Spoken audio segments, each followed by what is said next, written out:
So in North America, the temperatures are hitting 90s. The temperatures are hitting 100. Here in Central Europe, 100-degree days.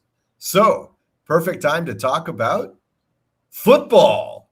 Of course, it's football weather here on Shots from the Hip. Coming up next.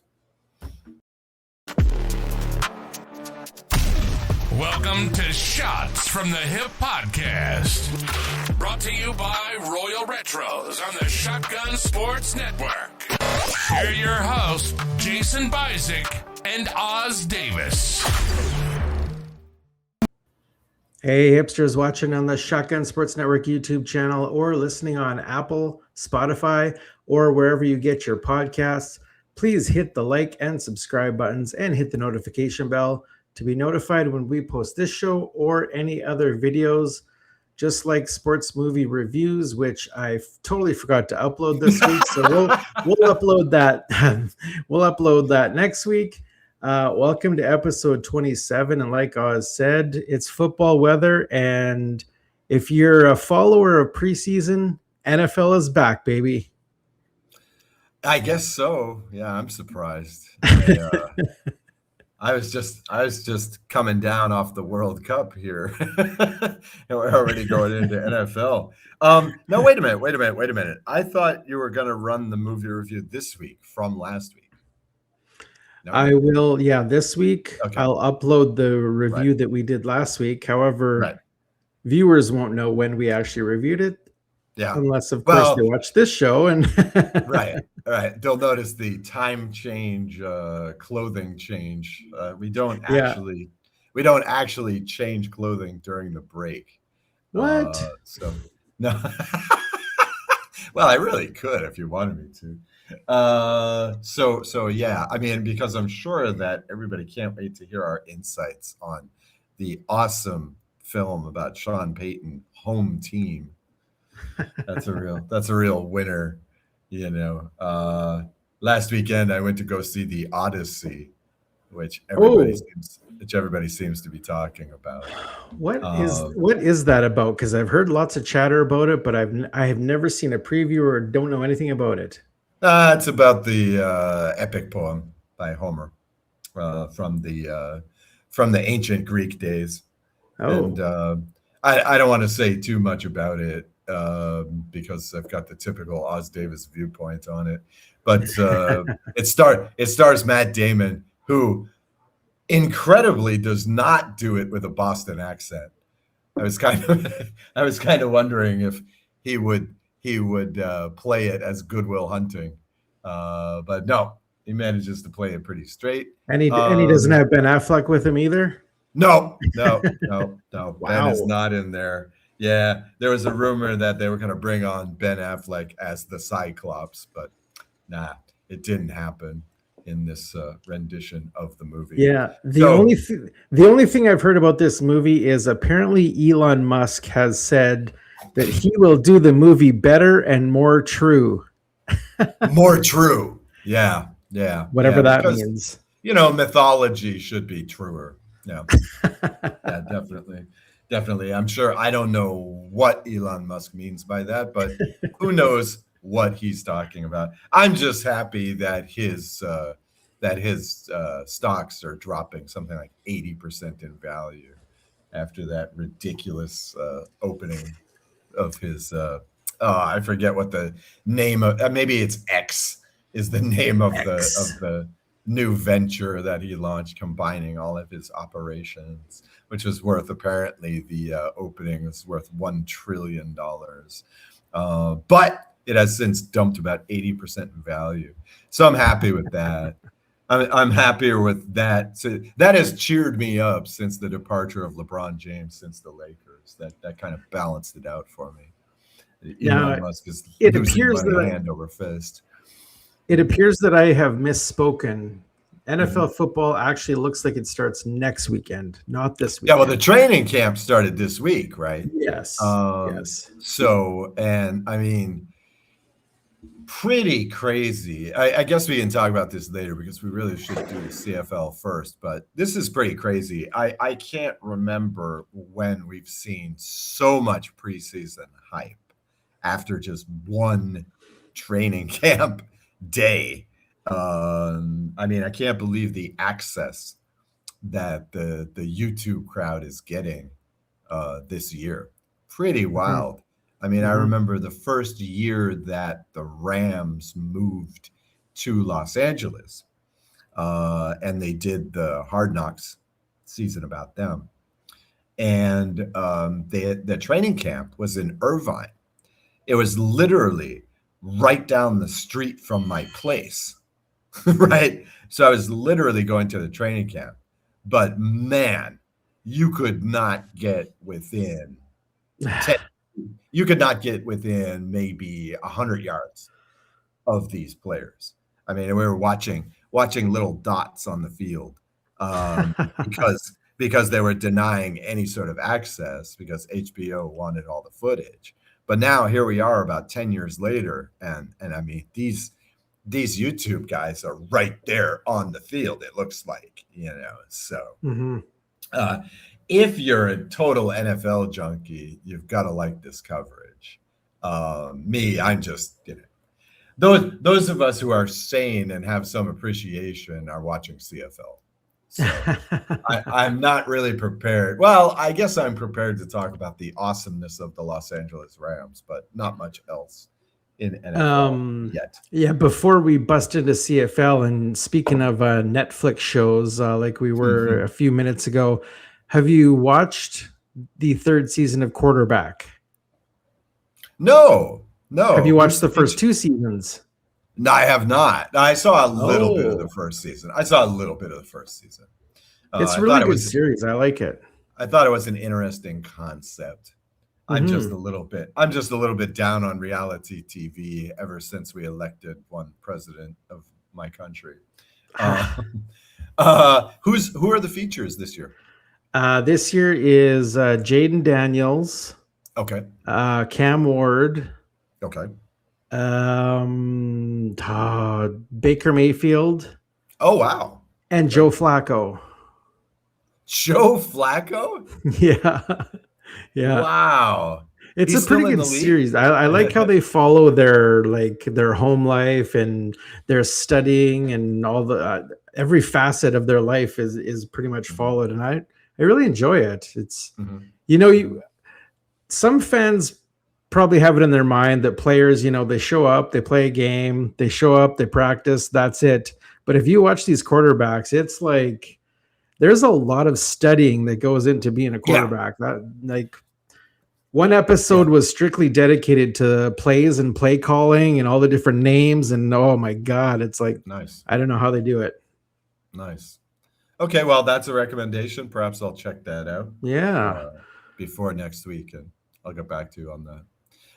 Sounds good. Yeah. It's pretty amazing because I guess it's just because these guys make it look so easy. And, even on the college level, in the US, the playbook is just not that deep. It's just not. Once it's one of the reasons why drafting wide receivers is such a crapshoot. Is because once you get into the NFL, literally the playbook is exponentially bigger for your wide receivers, for your tight ends as well. So yeah, I'm surprised that there's not more respect given to the mental aspect of the game, because it really, football really is a tremendously complex game. Really, really is. It's so much of a, we love to use this cliche, the chess match. But even for the players, it's literally a chess match out there. So yeah, perhaps I will check that out. That sounds like a decent idea. Yeah, I need something else to watch. Yeah, let's get into discussing real football for right now. Okay, all right. Yeah, real Canadian football.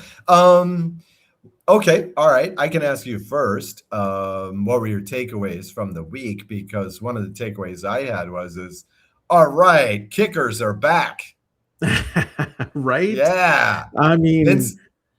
I actually watched 3 games this week, and of the 3 games, The Edmonton Saskatchewan game by Oh God. far was the most entertaining. Oh God.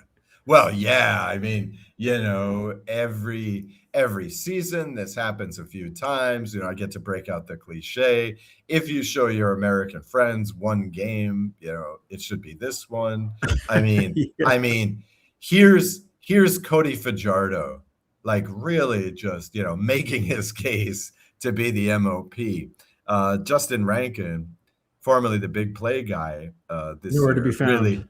really dropped off a cliff these past few games. I mean, teams are just keying in on him.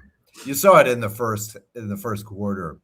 Handed the ball to him a couple of times and just meets a wall of riders. Mhm. I mean, they're really keying on him. In this whole game, he had something like 66 total yards, I think, of offense. But no matter, they dropped the stat at halftime where Cody Fajardo, not at halftime, but in the next game, in the pregame, that Cody Fajardo was the first CFL quarterback ever to go for more than 500 yards, 4 touchdowns, and 0 picks in a game. Wow. Cody Justin who, when you have, what was it? Austin Mack and TJ Luther going for 320 yards receiving and 2 touchdowns. Monster game. And yet they still needed Vincent Blanchard to hit the 57-yarder at the end of the game because, Saskatchewan was also no slackers on offense. I mean, here's Trevor Harris going for 385 yards, 4 touchdowns, and just 1 pick. I mean, wow. Nice shootout. This is like CFL of the 90s here. Kian Schaefer Baker, my God. Yeah. Monster fantasy game. Would not be stopped. Hope you had him on your fantasy team. 185 yards on 8 catches and 1 touchdown. Yeah. I mean, monster game. And only 52 yards after the catch. So he's getting 133 air yards. Wow. Talk about your high flying attacks. I mean, who needs defense? We've been talking about this. We've been talking about this all year in the CFL. Just these video game scores here, just the Madden scores. This week you really only had 1, maybe 2 normal looking games in terms of scoring, because BC can't move the ball to save their lives. But they're bad. They're so bad without Nathan Rourke, and no receivers. I mean, they've been bad with Nathan Rourke as well, but yeah. Well, they weren't looking too good in the first 4 or 5 games of their season either. But just crazy game in Edmonton. And it's early on. Well, we say it's early on, but the season is actually 40% done at this point. So we're almost already at the halfway point, if you can believe it. No. And wow. I mean, Edmonton, who entered this season inexplicably as the underdogs to win the Grey Cup, suddenly looks like, the best of the West. I mean, honestly. Remember when we were talking about the odds to win the Grey Cup and they were the long shots, and we were talking about betting it? I should have. I so should have. Yeah, that's ridiculous. Yeah, but those odds have probably changed now. Yeah, but betting the champion of any of these leagues at the beginning of the season is folly. I mean, it really, really is. I mean, maybe a bet on the Dodgers to win baseball is a good bet. But I mean, any other. I mean, geez. I mean, you could have bet the Kansas. I mean, in the NFL, right? The favorite to win the Super Bowl this year is? It's got to be the Rams. 5-1. The next nearest team is 11-1. I think that's Buffalo. 11-1 is second, right? I mean, this just shows what a crapshoot this is. And I mean, that Rams at 5-1 just looks like way too much of a gimme to be true. So I don't know. Betting any team at the beginning of the year is folly. I would still say that, of course, the other team that looks like, the division winner, the Montreal Alouettes. If you told me tomorrow that the Grey Cup is going to be Montreal versus Edmonton, I would still take Montreal. I'd still take Montreal. That's tough. I That's think, tough. I think they're more of a complete package. Although Cody Fajardo would love that scenario. He would love to get back at Davis Alexander and the Als for costing him his job after winning the previous Alouettes Grey Cup. This game even had Cody Fajardo once again hitting the goalpost on a convert attempt, just like he did in Saskatchewan a few years ago in a playoff game. Yeah, and if he had hit that, they might not have needed the field goal at the end of the game, right? Yeah, right. 57-yard walk-off field goal to win the game. Yeah, fantastic heroics all around for Edmonton. Well, maybe not so much the defense, especially the passing defense, but nice game by Edmonton. Really, I mean, what can you say? I mean, fantastic game by Edmonton. Coming into this game, both teams were supposed to have great defenses, yet we have this high-scoring, high-passing yardage game. So it's really a mystery. Yeah, well, in a league where there hasn't been much defense this year, Saskatchewan has probably been the best. I like Montreal has shown flashes of pretty awesome defense. Of course, most of their schedule this season has been against the East, which is pretty low watt on offense relatively since Bo Levy went out for Hamilton. But yeah, I mean, really, it's crazy to say since they're letting up about 26, 27 points a game. But the Saskatchewan defense has looked the best in this league this year. And yet, couldn't stop Cody. Stopped Justin Rankin, but could not stop the passing game. Yeah. This Edmonton offense is just firing on all cylinders right now, even without big play Justin Rankin. I don't think nobody's really having a good running game this season, though. Rankin was. Yeah, and Brady Oliveira fell off a cliff over there in Calgary. AJ Ouellette. AJ Ouellette has been nowhere, and usually for the past few seasons, he's come out hard in the first few games. But this year, not so much. Over Mills. there, over there in Calgary, they just can't get the run blocking correct. And so Dedrick Mills hasn't really been able to whip off any big games. This week, he wasn't too bad, 10 carries for 60 yards. But Vernon Adams is just throwing the ball all over the field. How did you like? I mean, okay, I'll let you do a victory lap. You can be a quick 6 this week, Jason, if you'd like.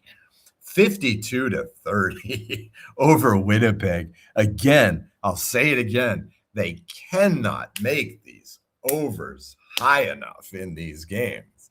I mean, 82 points. Look. So for those who haven't been paying close attention, the lowest scoring game involving the Calgary Stampeders this season was a 30-28 loss to Winnipeg on opening day. And even in that game, they hit the over.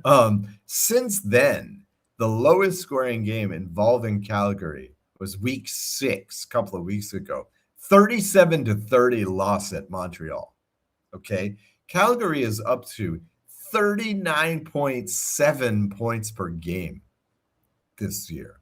They're averaging almost 40 points a game. I mean, 80-point games, no problem.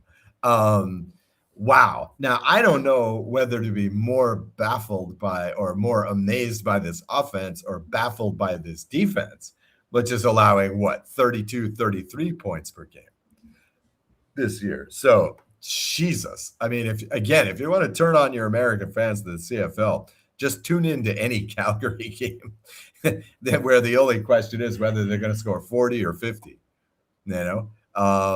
What can you say? Vernon Adams continues his 0 touchdown streak. Amazing. I mean, if you had told me at the beginning of the season this was going to happen, just incredible. 3 touchdown passes for him. 2 rushing touchdowns. Dedrick Mills put one in, and Tyreek McAllister also had a touchdown from short. Actually, he just had the one carry. He had the one carry, broke away, scored the 17-yarder. I think that was in the second quarter. I want to say it's the second quarter. Yeah, I believe that was the second quarter of the game. So Calgary, here's another team where the offense is just, I mean, literally they're firing on all 8 cylinders this season, just putting up a tremendous amount of points. Again, not so hot with the run blocking, but just dynamic on the pass this season. I mean, what's the secret? I guess we have to mention Jake Philpott, who hadn't been breaking out too much this season. But, 4 catches, 128. Really looked like the long ball threat again this season. Everything he caught was minimum 30 yards from the scrimmage line. So really great game by Jake as well. I mean, what can you say about this Calgary offense, Jason? Yeah, now that my Wi-Fi is back and the video is not acting up, I can finally chime in. I mean, special teams definitely exploded this week for Calgary. Tyreek McAllister, you mentioned briefly, he scored 3 touchdowns 3 different ways in the first half: a rushing touchdown, a receiving touchdown, and a 118-yard missed field goal return for a touchdown. And that was he's the first player in CFL history to do that in one half. So, I mean, Drew Brown, 4 interceptions. I mean, it seems like Calgary's defense finally stepped up. That doesn't, I'm a little bit skeptical that they'll be able to keep up the rest of the season. I think the offense is still going to have to put out a lot of points in order for Calgary to win games, unless their defense really tightens up. But I mean, they did show up in this game. But it's kind of hard to tell because, they're playing against a backup quarterback, and Winnipeg's a team that's kind of struggling. So I don't know. It's hard to judge, but I definitely some shades of greatness in this game. And Vernon Adams, man, before he had a really great game. Was it last week or the week before? I can't remember. I got my weeks all mixed up now, but I think it was last week. And this week again, I mean, he's finally in my mind in the running for MOP candidate. A few weeks ago, I would have said, no, I don't think so, but I'm starting to see that there is something to it. And he is doing really great things this season. So, well, let's see if they can catch Edmonton. They get the Riders. Edmonton's hosting the Riders next week. So Calgary goes to Hamilton. Yeah. So things could work out. I mean, I don't know. We'll talk about the lines later on in this game, but I kind of like Saskatchewan. So if Saskatchewan can knock off the Elks next week, that'll get them another game. That'll get Calgary another game. With all these points that they're scoring, it's insane to look at the standings and say that they're 3-4. Is Calgary. That opening day loss is really haunting them still. Yeah. Still in 4th place, which looking at how Edmonton has been performing Winnipeg has been performing lately, really hard to believe. But it's a long season in the CFL. And like I alluded to last week, I feel like this is the point in the season when Calgary really has a chance to go on a run here. Porous defense or not. I mean, they're at Hamilton, at Toronto the next 2 weeks, followed by versus BC at home. So, this is the chance for Calgary to whip off a few wins before the break in week 12 or the bye in week 12. So, this could be, we could be looking back at this and saying this is the peak of the Calgary season right now. 2 50-point games in 4 weeks? Man, what a machine. What a machine in Calgary. Yeah. And one more thing. Yep. In the chat group for the Shotgun Sports Network, of which Shots from the Hip is a part, you actually called for Jake Dolagawa to get into this game. I mean, what is this? Schadenfreude. I mean, No, really? not Jake Delagawa. Oh yeah, Taylor whoever the Elgersma. yeah, that's right. Yeah, the other guy with the unpronounceable name, I a don't understand why they're not multi-syllabic playing name. him. Yeah, Jesus. Yeah, come on, that's Schadenfreude, man. I Give mean, him give him a shot at least. well, maybe next week. I mean, I commented on this. The numbers are going to go against Drew Brown eventually, and this was the week he gets turned into a pumpkin. Just wait until next week. BC at Winnipeg, battle of the backups, and yeah, if Drew Brown doesn't win that one, yeah, you'll get your wish. You'll get your wish. You and no one Wow. else in. Although it is said that Jack Collaros has returned to practice. I would be shocked if they started him against BC in week 9, but I'm pretty certain that Taylor won't get a chance to start because I'm pretty sure that Collaros will be back in week 10 for Winnipeg. So Yeah. unless, wait a minute, don't they get the bye in week 10? Yeah, Winnipeg gets the bye in week 10. So I would assume that we'll probably get Drew Brown again for one more week, and then Zach will be back for Winnipeg Zach another just week. in time for them to be looking up at basically everyone else in the West. So I really don't think this is Winnipeg's year, folks. I'm sorry. And you mentioned BC is going to be playing the Battle of the Backups next week. This week, it actually turned into the Battle of the Backups in the Snorefest that was played in BC against Toronto. Yeah. Did you get a chance to see this game? Sure, of course. Yeah, I watch everything. There's only 4 games a week, so yeah, I always manage to get in enough time to kill all these games. Yeah, the return of Nick Arbuckle in Toronto. I don't think Chad Kelly's injury is too serious. As far as I know, he's back again next week. But what the hell? When you're playing BC, let's see, what were they up? At that point, they were up, I believe that they were up 20 to 9 at that point. And it was quite clear that BC was not even going to put the ball in the end zone. So why not? No messing around with this. Chad took a hit to the head on a slide. And, I don't even know if they put him into concussion protocol. He was ready to go the next play. Of course, he's hardhead Chad Kelly. But again, they were taking no chances. Why? Because you don't have to. You don't have to.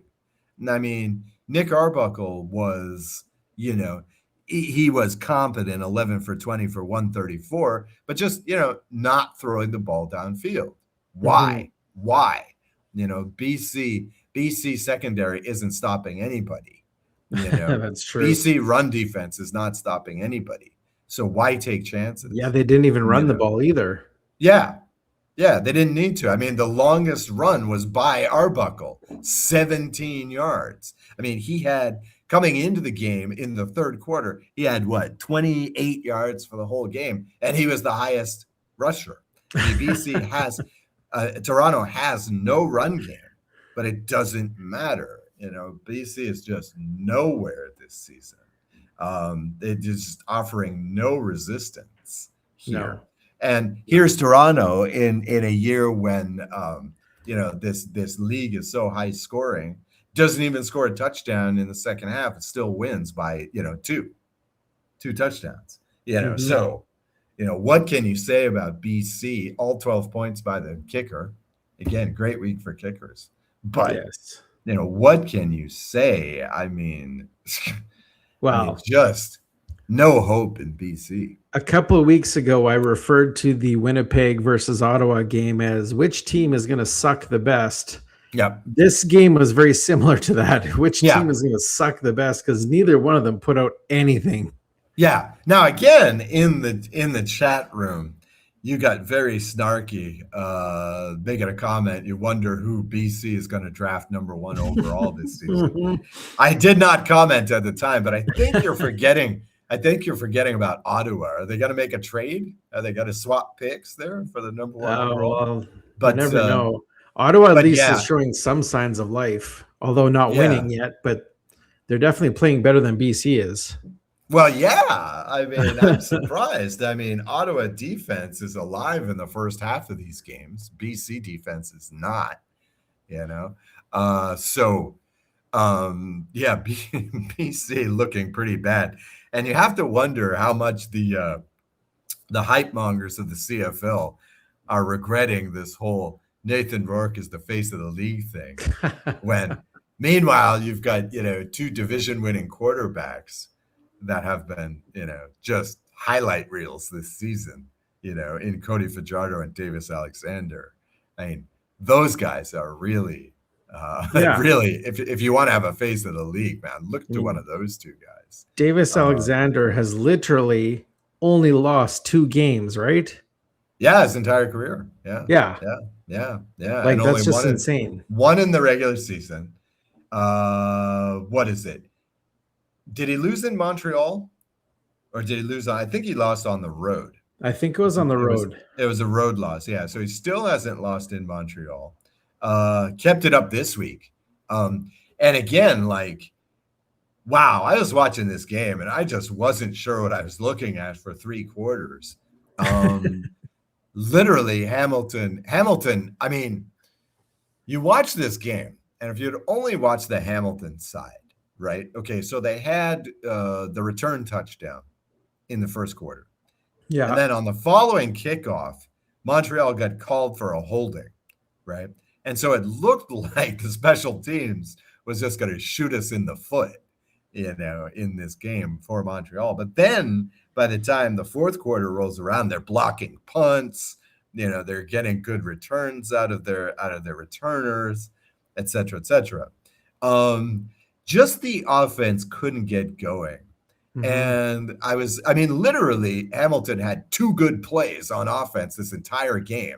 And one was, a 26-yard run by Trey Ford, which actually only turned out to be 11 yards because he started from so far back behind the line. I mean, it looked like a nice run, but once you took away the hole that he had dug himself into, 11 yards. And then, the only other nice play was that touchdown pass to Kenny Lawler for 33. But besides that, literally 1 touchdown on offense, and yet the Owls, they stayed competitive until the fourth quarter. I went back and I looked at this game a little bit more, and basically what this was about is they just sold out on Tyson Philpott. They just sold out covering Tyson Philpott. Now it was nice because Montreal, wasn't feeling too stressed out. I mean, again, they're playing Hamilton with Trey Ford at starting quarterback, so don't have to worry about the long ball too much. Really wore down the defense. Tice, again, had a monster game. They gave us the great statistic after the game, did TSN, which said that for the second consecutive week, he's had a personal best in the CFL, 156 yards and 1 touchdown. I mean, averaging over 8 yards per carry. So really, I mean, this team has become the fourth quarter team. I mean, really, this is the team where you hand the ball to the quarterback in the fourth quarter and it's over. He's become the Tom Brady of the CFL. It's really, really nice to see that. And so going into the fourth quarter, what the score is 18-17, but then 18-17 in favor of the Ticats. But then, by the end of the game, they're covering the spread, I mean, an 11 and a half point game covering the spread thanks to the pick 6, it's just, you look at the final score and you go, oh yeah, okay, 31-18. I wonder why the Owls couldn't put up more than 31, but it was just this total takeover in the fourth quarter. Now, I don't know. Maybe they weren't taking it seriously. I mean, yeah, okay. So the double, sometimes triple coverage on Philpott was outstanding by Hamilton, who has not had a very good secondary this past couple of seasons. But what are you going to do? There are so many weapons on this offense that, it's not going to be enough.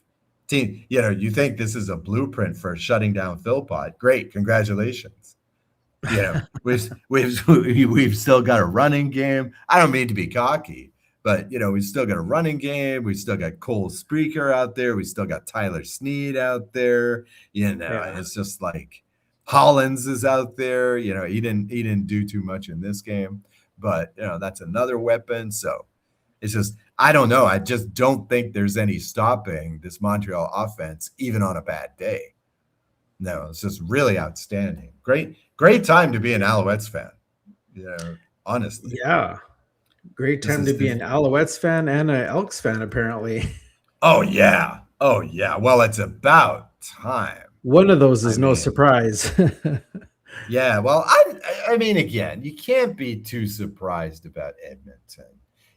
I've discussed this before. You always have to watch in football that team that ends the season hot. Especially with what Edmonton has been doing this past couple of seasons, where it's like, yes, here's our number one quarterback. We're starting with this guy. And then, they start the season anti-riders and go, 0-7, 1-6 or whatever. They've been handicapping themselves this past 2-3 seasons. So I'm not too surprised. I mean, I did pick Edmonton to make the playoffs this year. I didn't think they were going to be this good, but I mean, it's about time. They've been knocking on the door for a while here, and last year they had what? They had two, maybe the two most exciting players in the league last year. And that's not even touching on Fajardo, and Cody Fajardo is a great quarterback. It's about time we acknowledge him. For so long. Oh, yeah. For so long, the guy has not been getting his due. Plays in Saskatchewan, has no line to speak of, gets them to the Western Finals, moves to Montreal, wow. wins the Grey Cup. The next season, oh yeah, you're a backup, buddy. Goes to Edmonton. He's a backup there.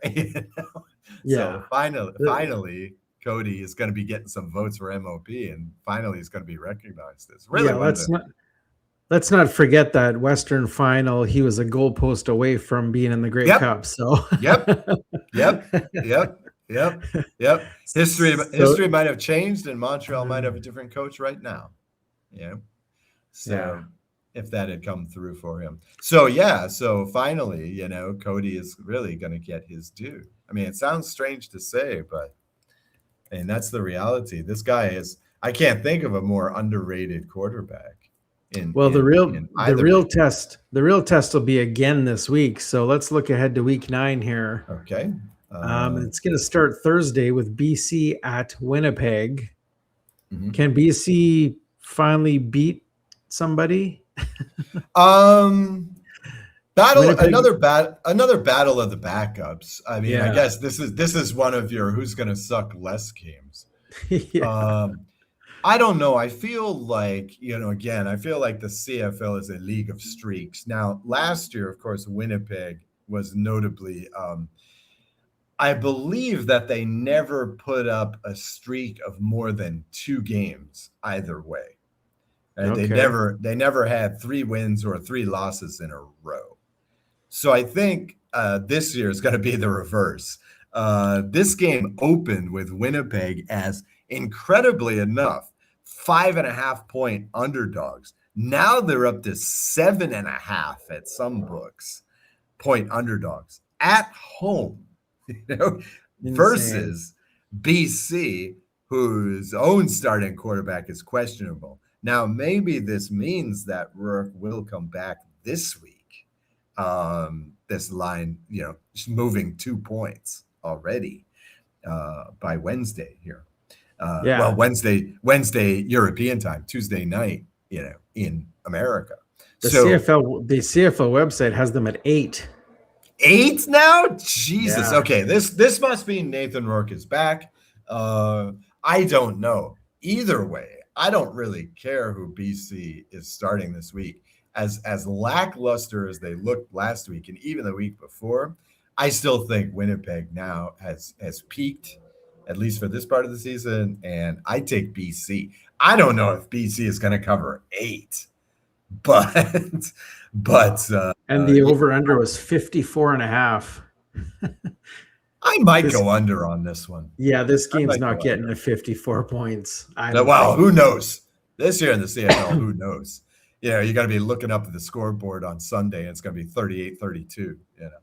Who knows? But yeah, I might go under on this game, but I'd definitely take BC to win for sure. Again, like I say, I don't know if they're going to cover 8, but I don't think this is Winnipeg. Winnipeg has peaked, I think. So.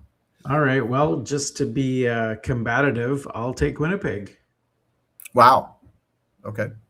All right. What's the thinking here? Because BC is so limp right now, because they have no weapons.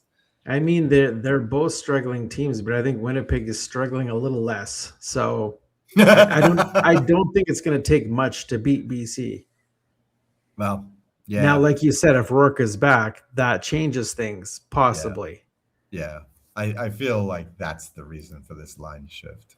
Mm-hmm. It's gotta be. I mean, BC scored 12 points last week, and now they're supposed to win by 8. I mean, just logic says that, yeah, this has got to be about Nathan Rourke coming back. I'll do a search to see if we have any news on Nathan Rourke. But second game is Montreal. Mm-hmm. Yeah, against Ottawa. Right. Now 8 points, 8 point to cover. Oh, so now that's 8. So again, this one opened up at 5.5, inexplicably.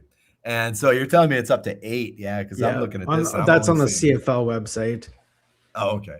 I'm only seeing 6.5 at the books now, which is kind of strange. I mean, I guess Ottawa has been showing signs of life lately. I mean, they could have won. They could have won last week. Going into 62.5 for the over-under.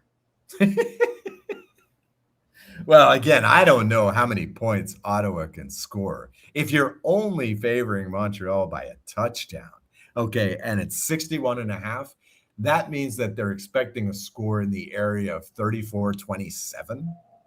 Really? Ottawa's going to score 27 in this game? Not sure why this line is so high. This is a fishy one. This makes me suspicious. I'm thinking the books are maybe just expecting the numbers to balance out. What is Ottawa? 0-7? 0-6. Maybe Henry Burse is coming out of retirement. Right. Yeah. Yeah. They're breaking out Hank. Hank is back. Hammer and Hank is back. And who is their big receiver? Ellingson? Yeah. Yeah. Ellingson's breaking out of mothballs as well. This is really suspicious.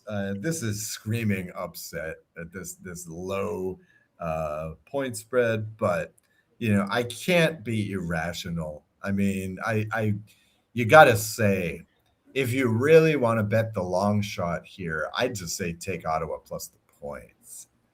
But you can't pick against Montreal, against arguably the worst team in the league, maybe second worst, depending on how you feel about BC right now.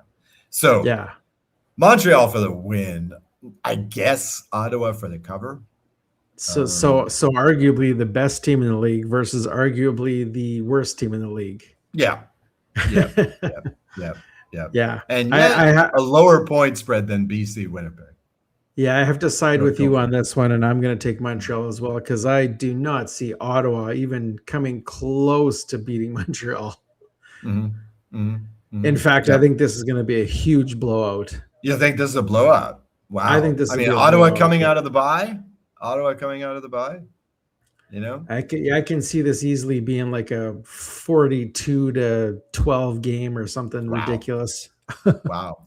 And so they would, let's see, would they hit they wouldn't hit the over on that. So, yeah, if you really believe it's a blowout, the over is going to be hard to cover on this thing. But at least the books are smartening up. Every game this week, the over is like 60 or more. Oh, okay. The BC game is still only about 55. Yeah. But still, considering that BC scored 12 points last week, considering that these two teams last week combined for 42, the fact that the over-under is 55 in that game, wow. The book is finally smartening up here. It's going to be real tough to take the overs in any of these games. Yeah. So you got 3 games this week, which, even if they're close, are probably going to be pretty low watt. Talking mostly about BC Winnipeg there. Because the third game, you have Hamilton at home versus Calgary. Yeah. This one again, Hamilton they opened at 4.5-point underdogs. Some books have them at 5.5-point underdogs now. But again, it's 5.5 now. Yeah. Why? I mean, what makes you think Hamilton played 3 good quarters against the Montreal passing offense, not the defense, not the running offense, but against the passing offense alone? And they're supposed to stop Vernon Adams right now?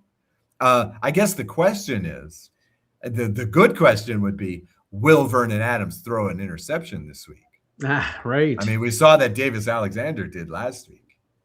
So to end his goose egg for the year. Yeah. I guess for me, that's the only point of suspense, because again, I can't see Calgary throwing this game away. Sorry. Calgary will cover this spread, I think. Get it now while it's still under a touchdown. Yeah.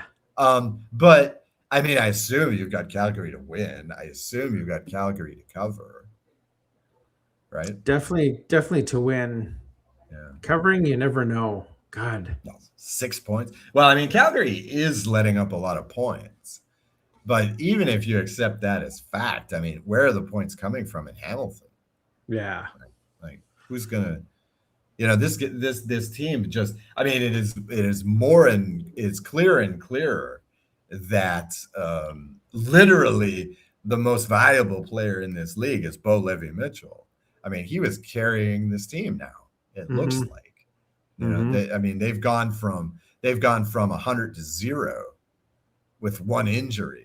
This Hamilton Tiger Cats team. Now Hamilton has to worry about getting crossed over by Winnipeg. I mean, suddenly, without my big question in this game is, will Damian Alford crack the Calgary lineup? Because I thought he was gonna play last week, but he didn't play last week. So maybe something to do with coming back to the team. He wasn't ready. I don't know, but yeah, I would assume he's healthy and ready to play. So he's not on the injury list. Yeah. So maybe add another weapon to the Vernon Adams repertoire. To the playbook. I mean, to the arsenal. I mean, because I can't imagine that Hamilton is going to stop this scoring machine. I mean, how are they going to keep Calgary under 40? I mean, you can blanket one guy, but like they did against Montreal, but I mean, they can't score points. I mean, they've had literally like one offensive touchdown in the past 2 weeks, I think. Jeez. Where are the points coming from in Hamilton? I can't see them keeping up with Calgary. This is a fishy line. The book is expecting at least one upset this week. They're expecting either Montreal or Calgary to go down here. Now, if you can plow through, assuming there's no upsets, and if you can get through the first 3 games this week, you will be rewarded by the back-to-back Saskatchewan at Edmonton. Now, Edmonton is a 1.5-point favorite, which says that this implies that the book secretly thinks that Saskatchewan's going to win this game. To only be getting a 1.5, to only be giving a 1.5 at home. Yeah.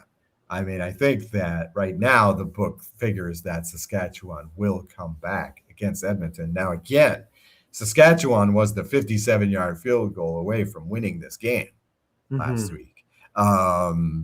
There wasn't even a chance of wacky overtime rule. So I think, again, the numbers are going to balance out here. If Edmonton wins this game, that's quite a statement for them. That's okay. We control the West. Yeah. So I'm not sure if I'm as good as Edmonton has been. And again, I had faith in the Elks before the season started. As good as they have been, though, I can't imagine that Saskatchewan drops 2 in a row. I mean, this is an accomplished team. Like I said, at times, they've definitely looked like the best defense in the league. Let up a lot of points last week, but what are you going to do when Fajardo has a historically great game? To be fair, you can't say they control the West because they've only played BC and Saskatchewan. Yeah, but just look at the table. Calgary has dug themselves such a hole. I mean, look at what happened to Calgary last year. Calgary ruled the Riders, but could never grab that top spot in the West because they dug themselves such a hole. Last year against the East.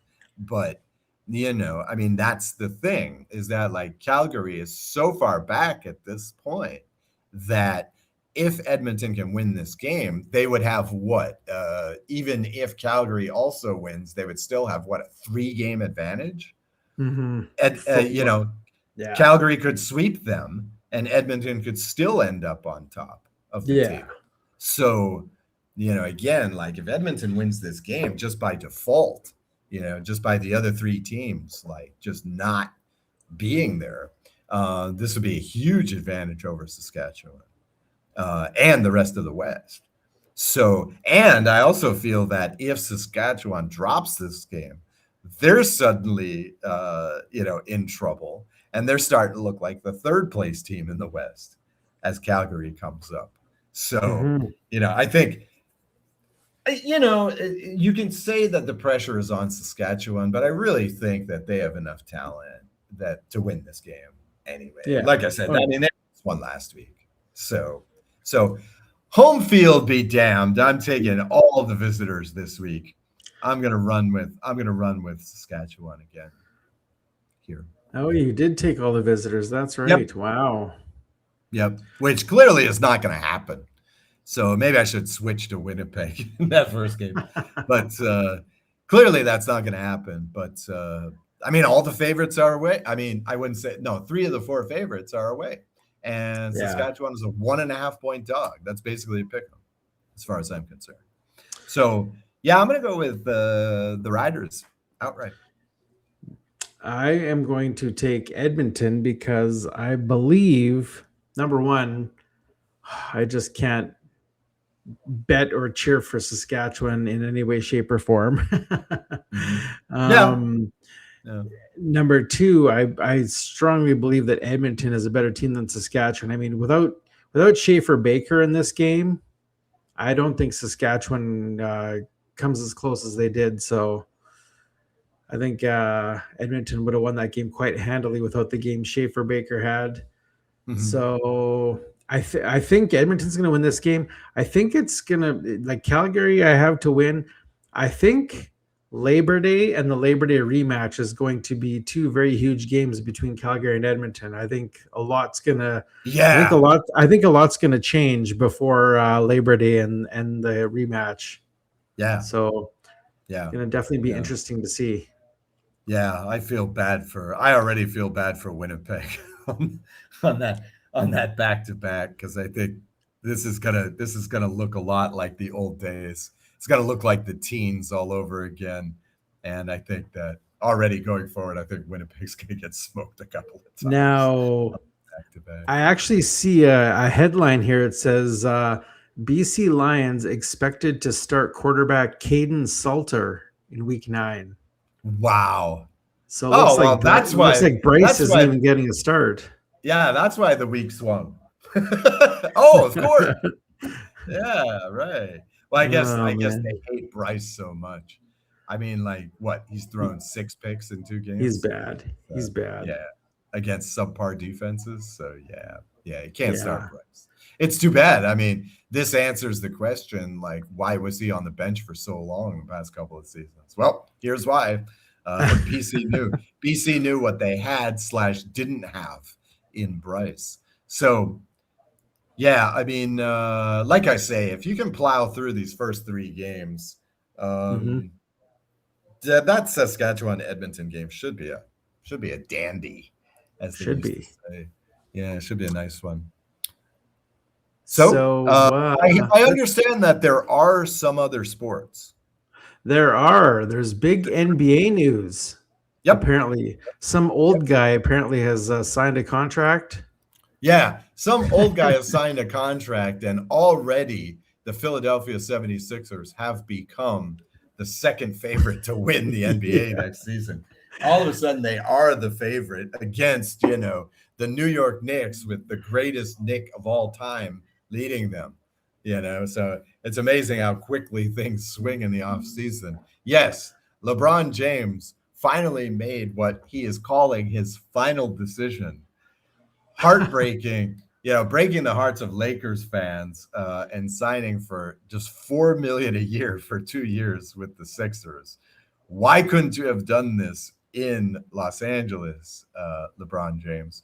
So now the 76ers lineup, let the hyperboles begin, looks like this. All right. So at guard, you've got Tyrese Maxey, who has become a top 20 player in this league, as well as VJ Edgecombe, who I believe was Rookie of the Year last year. If not, based on the last 20 games and the playoffs, probably should have been. So those are your starting guards. You got Jaylen Brown, who just came over from the Celtics and led, a team of no names to 56 wins and got decently far in the playoffs, considering the team was basically, in a rebuilding mode last season. So, and LeBron is slated to play the 4 spot this year, and Joel Embiid, who, we've been waiting to play a full season for forever, but when he's in that game can really dominate the inside game. Along with LeBron, sort of a signing that didn't really hit the headlines, but will be quite key, is Kentavious Caldwell-Pope, former champion with the Lakers, and LeBron's teammate on that 2019-2020 team, is also aboard to back up Jaylen Brown. So nice play there. They also brought on Dean Wade, who didn't exactly light the world on fire last season as a starter, but as a starter for, hold on just a minute here, as a starter, but should be a great backup player. Oh yes, he was with Cleveland last year. So, but is more poised to be a 6th man, to be a 7th man coming off the bench. Got to like that signing as well. Now, it seems funny to say, but for me, the guy to watch this year is going to be this character called Adam Bona. Okay, now Adam Bona has been the backup center on this team for a couple of years. Hasn't exactly lit the world on fire, but you have to assume that with Brown, Edgecombe, and Maxey, all of whom will give you 80 games a year, okay, on an 82-game season, you've got to expect that LeBron James and Joel Embiid are going to be playing limited minutes, maybe even limited games most of this season. The big body in a lot of games this year is going to be Bona at center. So for me, that's kind of the guy to watch on this team. Aside from that, though, I mean, this really shifts the balance of power. I mean, for the first time in maybe since the days of Jordan, the East really looks like the better conference. And this is despite the fact that probably the 2 best teams, the Oklahoma City Thunder, remember them, everybody? And the San Antonio Spurs are still in the West. But, again, like I say, the Sixers have already flipped to the second favorites to win the whole thing. They're at less than 4-1 in most sports books to win the East already. But you can't deny the fact that adding Brown and LeBron is just monster play. Great response to the Knicks winning the title last year. And with the NBA being so flippy floppy, why not take the Sixers to win it all this year? Why not? I mean, why not take them to win the East this year? I mean, this is a hell of a lineup. You got to love this. Now, a lot of people who know more about basketball than I do were shocked by this. I certainly wasn't shocked. No. Coming down to the wire, this looked like it was down to Cleveland, Miami, and the Sixers. Despite Draymond Green's insistence that he was going to come to the Warriors. I think it came down to these three teams. And even with LeBron, the Cavs would have been looking at a team with no defense. The Heat would have been looking at a team with no offense. So of course, if LeBron is making the basketball decision, he's going to go with the Sixers, who are a contender. I mean, they knocked out the Celtics, and now they've gotten the Celtics' second best player. I mean, this is the classic response lineup here in an era where NBA free agency is so out of hand. I mean, this was such a nice construction. This lineup, this starting lineup is fantastic. The bench is good enough. To really, I mean, this is going to be a powerful team, even if LeBron and Joel are not playing every game. So I guess, begrudgingly, congratulations for LeBron. He made a nice choice. Congratulations to the Sixers. Again, Jesus, I wish he had stayed on the Lakers. I mean, our starting lineup would have been pretty good if LeBron had come along, especially if we could have brought back Caldwell Pope as well with him. But I mean, you got to love the Sixers next season. They're going to be the team to watch. I mean, not just watch in terms of where are they in the standings. I mean, literally to watch. This is going to be a fun team. It's going to be a fun team this year. Good for them. Good for them. Yeah. And what else is going to be fun is I'm seeing so much NFL news now. The NFL is finally starting to pick up speed again NFL never takes time off, but I definitely see a lot more news coming across the wire. Just quickly, I will just run through a few headlines, and then I'll actually ask you a question. Okay. I see. Let me guess. The question is going to be, are the Nickel City Buffalo Bills uniforms the worst uniforms of all time?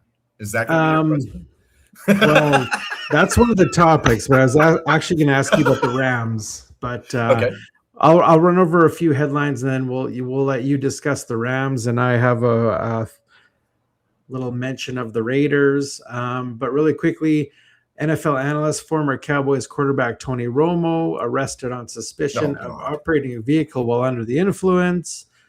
Chiefs quarterback Patrick Mahomes' knee fully cleared to participate in training camp. That sucks because everybody hates the Chiefs. They may come up later in the 4Ds. You never know. Sure. Yeah, but on the other hand, here's Eric Bieniemy. Yeah, I mean, that's a crazy situation. This is what bugs me about the NFL is in the other sports leagues, right? In baseball, you have the hot stove, looking at the player movement. In the NBA, of course, even if free agency is dead, you still have these major transactions going on. Again, we can already get excited about next season in the NBA, but the NFL looks like a friggin' rap sheet. Every offseason. Yeah. Every offseason ends up being about crime in the NFL. It's really just brutal. It's really such a turnoff, especially in Los Angeles, where, I guess the Rams this season could be compensation for what the Lakers will not be. Because, wow. I mean, after one day of spring training, I mean, I haven't looked at the lines this morning, but I bet the lines have already gone down a bit on the Rams winning the Super Bowl because, wow, I mean, everybody's excited about Puka Nakua. Apparently, he looks awesome. Again, Well, our new he's unsigned though, additions. isn't he? Well, yeah, but he's at camp. He's at camp, so that's good news. That tells me it's a formality. It's Okay. kind of like the Kawhi Leonard trade, to Toronto in the NBA. It seems like a formality. They will Okay. sign him. I guess it's just a question of the numbers. But, Yeah. he's already there. Trent McDuffie, Myles Garrett, and even Aaron Donald. Aaron Donald is actually at camp. Now I assume that he's going to be on the LeBron James schedule. I assume that he's not going to be playing every game. He's mostly there for the playoff run that the Rams seem destined to make, especially with the 49ers kind of falling off. And Seattle, tough to repeat the NFL. So they really had kind of a storybook season, and their Super Bowl MVP left the team. So you kind of like the Rams are looking charmed here after one day of training camp. So, all this excitement in Los Angeles, certain other teams. You also signed Ty Simpson. Yep. Oh, yeah. Wow. Great. Insurance policy. Woo-hoo! Insurance. Everybody's backup quarterbacks are important. Right. Well, yeah. I mean, if we need to see Ty Simpson, that's either very good news or very bad news this season. Because that either means that we've started the season 11-0 and we've got the West clinched, or it means that Stafford has looked his age and is looking for his knee on the turf somewhere. So I'm not gonna jinx anything with Ty Simpson. I'm just glad he's aboard. I'm glad the insurance policy is in place, et cetera, et cetera, et cetera. Really too bad that what's his name, Mr. Quarterback in Tampa Bay, Baker Mayfield. It's too bad that Baker Mayfield insists on being a starting quarterback. Because, man, it would have been nice to have signed him as the backup this year. But yeah, with all this excitement around certain teams in this postseason, in this preseason, it's a shame that in the NFL we got to concentrate on car crashes and shootings and other crime stories. Yeah, this is really an unsavory aspect of the NFL. Look, on the same day you get the news that, the stud of the league is ready to come back at quarterback for the Chiefs, then the Chiefs might be making another run. You get this story about Bieniemy's son is shooting his wife, his mother. It's like, come on.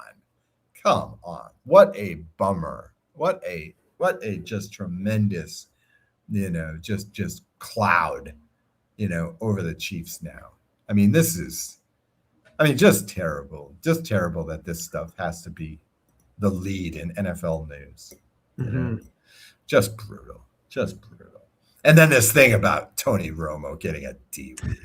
Come on. D-Wee. I really just, this isn't a shooting. This isn't a stabbing. This isn't like a gambling thing. This is just a stupid thing to do. This is something that the average person, the average non-sociopath, non-psychopath can do. Anybody can D-Wee, and like far too many people do. So that was a real disappointment. I've been a big Tony Romo fan, at least since he retired. I've been a really big Tony Romo fan. I mean, he's just been outstanding in the booth. And this is just a bummer. You kind of wish that NFL season would just start so we don't have to, so that these guys would have something else to do, besides get into trouble, Well, there's a far bigger crime than than Romo getting a DUI happening in Las Vegas, because head coach Clint Kubiak has said Kirk Cousins will begin training camp as QB1 and will get a ton of reps. It sounds like Cousins is going to be the starter. Yeah. And that upsets me because I really wanted Mendoza to be. Oh, soon enough. Soon enough. You I know, really wanted to be. Mendoza is not Arch Manning. Okay. Mendoza No. is not, and this is also kind of a good sign because the Raiders don't feel so desperate.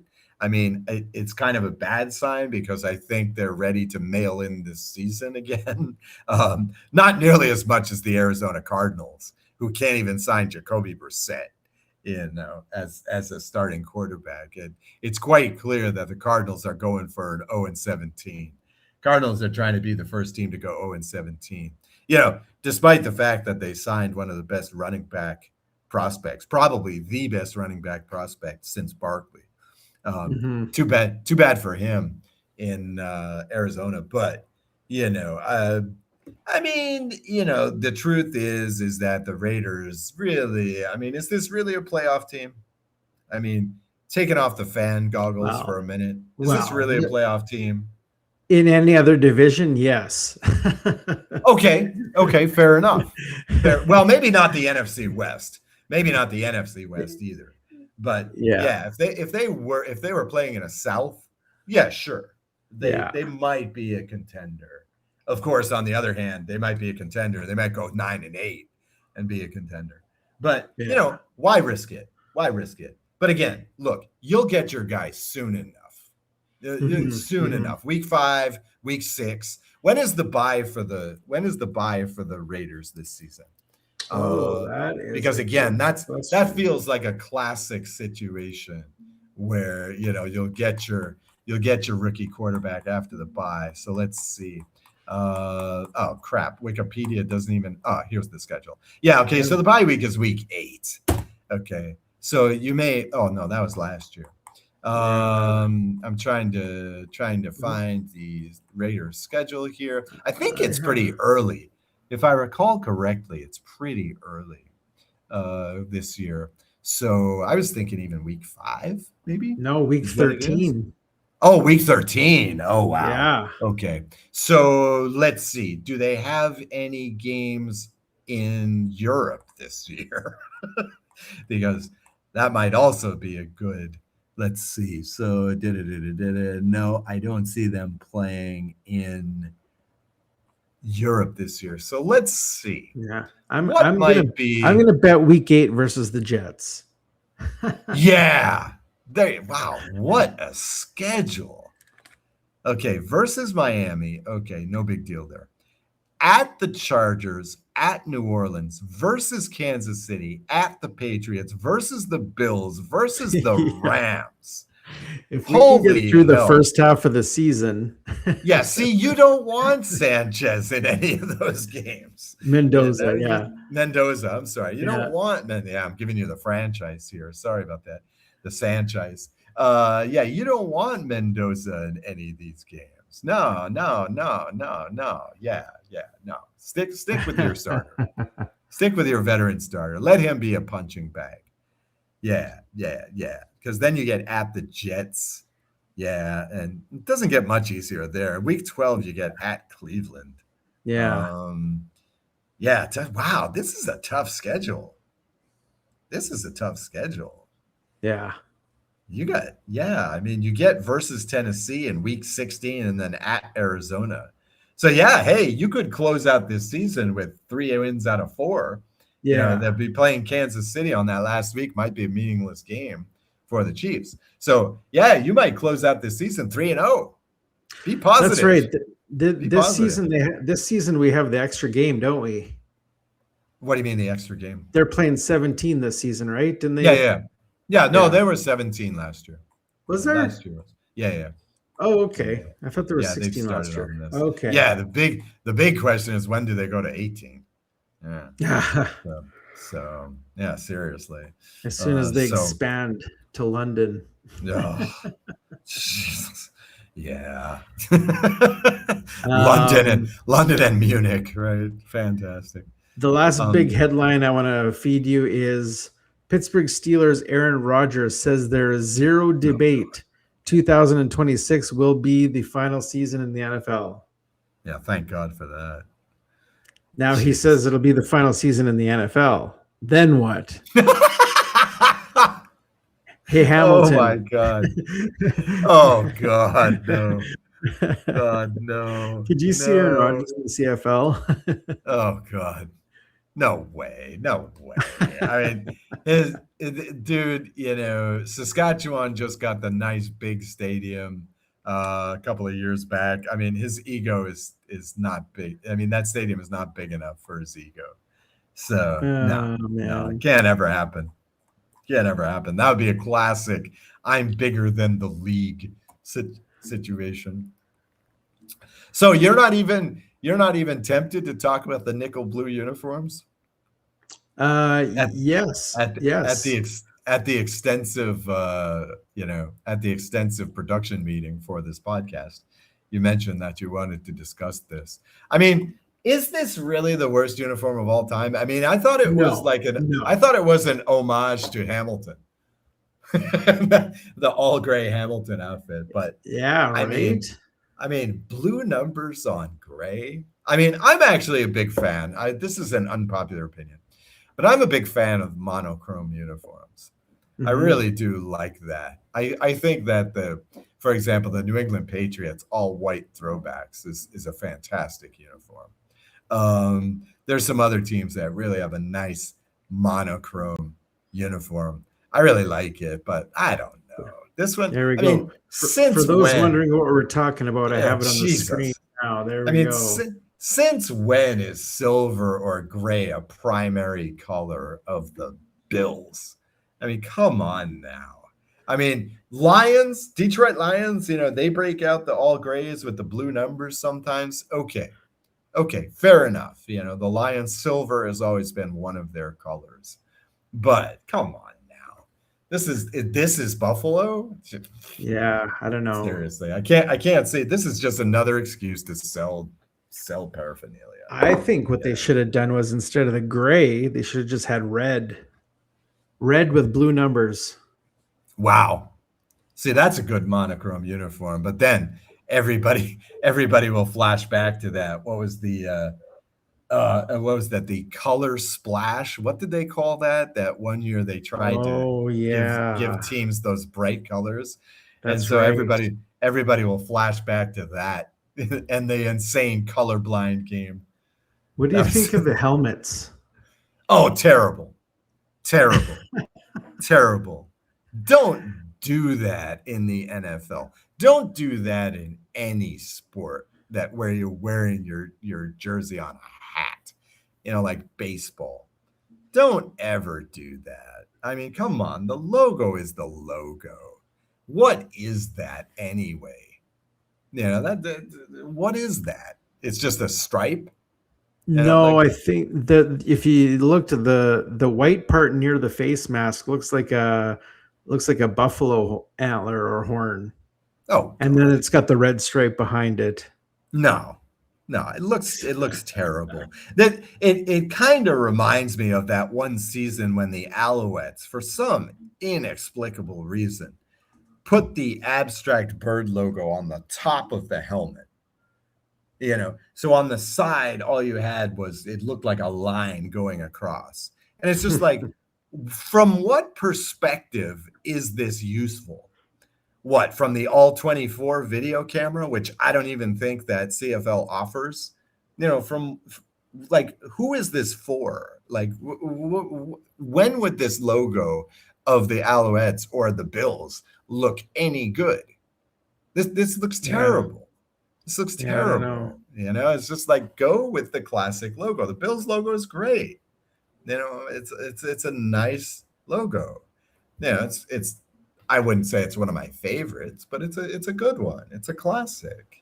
Just Jesus. I mean, what is this? What is this mess? Oh, it's another excuse to sell paraphernalia.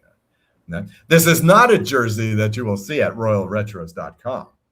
I could point that out right now. Yeah. Talk about Royal Retros. I will talk about Royal Retros. That makes a nice natural segue. Well done on introducing that jersey.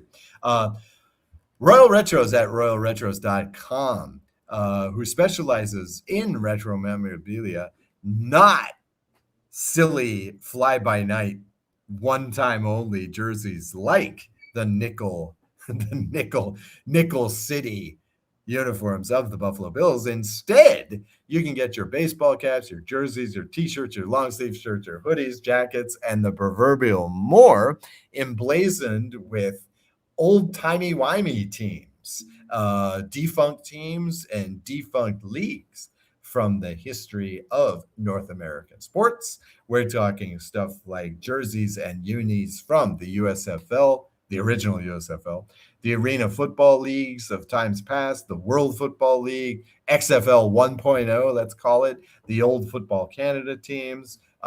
You're talking about various old defunct pro hockey leagues like the WHA, basketball leagues like the ABA, and of course, those pre-World War II baseball leagues like the old Pacific Coast League and the Negro National League. You're talking about teams like in baseball, especially the St. Louis Browns and Seattle Pilots. You're talking about teams like the Spirits of St. Louis. You're talking about teams like the good old Hartford Whalers and Quebec Nordiques. And of course, all those great NFL Europe teams like the Barcelona Dragons and the Amsterdam Admirals.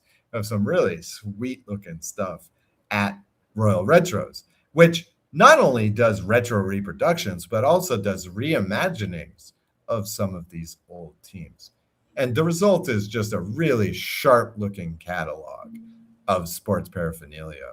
If you're from a part of North America or Europe, which is no longer a major market in these leagues, this is a great way to show, your local pride, let's put it. Best of all, for customers, you get 10% off anything in the store when you use promo code SFTH. That's the anagram of shots from the hip. RoyalRetros.com, promo code SFTH for 10% off.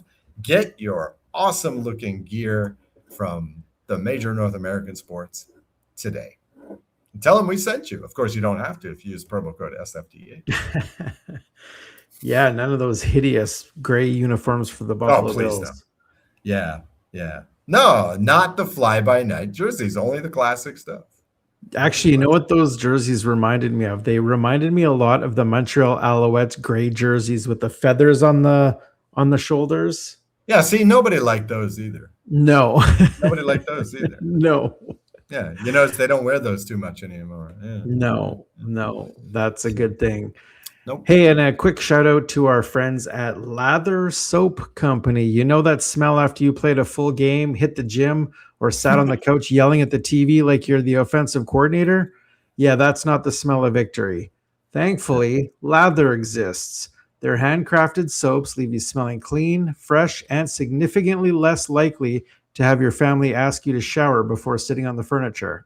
So do yourself and everyone within a 5-foot radius a favor. Visit the link in the show notes and use the code SHOTGUN20 for 20% off Lather Soap today. SHOTGUN20 for 20% off Lather Soap, because winning is great, but not smelling like the locker room afterward is even better. I kind of like that tagline, but here's a good one too.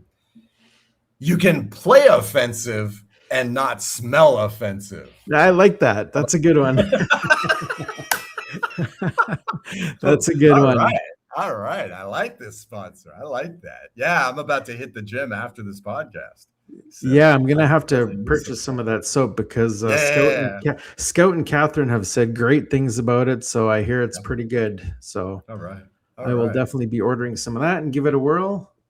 I like you that. Probably shouldn't, though, because you don't have a good mail system there. They'll probably steal it from you. Well, can you email me some? Can you text me some? Yeah, I'll text you some. Yeah, exactly. In the old days, we'd say fax me some of that. But, yeah, fax it. Yeah. I'll send it to your pager. Right. Nice. We're dating ourselves. Yeah. A couple of old guys here. Hey, let's bust into the 4Ds, shall we? Yeah, hit the thing. 4 topics, 4 choices. Debate it, discuss it, defer it, or delete it. No safe takes, no middle ground. This is debate, discuss, defer, or delete.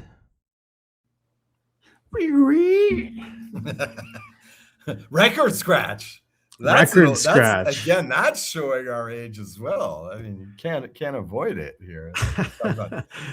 Well, in the old days, we had this thing called LPs or records. Yeah, this guy. We could call it a CD skip. Oh God! See, that's even that I feel like is dating us. I mean, I was looking around online recently for some old Beatles CDs. And let me tell you, they're selling these things for like $25. You know, these things went from 20 when they first came out to down to like $5. Now they're back up to 20. Because now they're retro. Oh yeah, when you go to the record store to buy like an album, I think they're about $30 now, 30 or $40. Oh yeah, vinyl. Yeah. But wait a second, Jason. What's a record store? You still have a few around. Right. Have you gotten that from your kids yet? Very few. Okay. So tell the good folks how this works. Yeah. Oh, yeah, okay. I'm going to tell them. Okay, here's the way this works. I guess this week Jason will give me 4 topics, 4 sports-related topics, and I will decide whether to debate those topics, discuss them, defer them until a later date, or delete them, never to be spoken again, like Lord Voldemort's name. Or hopefully like those gray Buffalo Bills uniforms. God. Yeah, let's delete those. We're going to call back to those every. Yeah, I totally forgot that this was the week where I was giving you the topic, so I should have read that. But anyways, here are your 4 topics. Topic number 1, which team is the undisputed most hated team in professional sports? Topic 2, would players taking smaller salaries, for instance, LeBron James, be better for the game, team, league as a whole?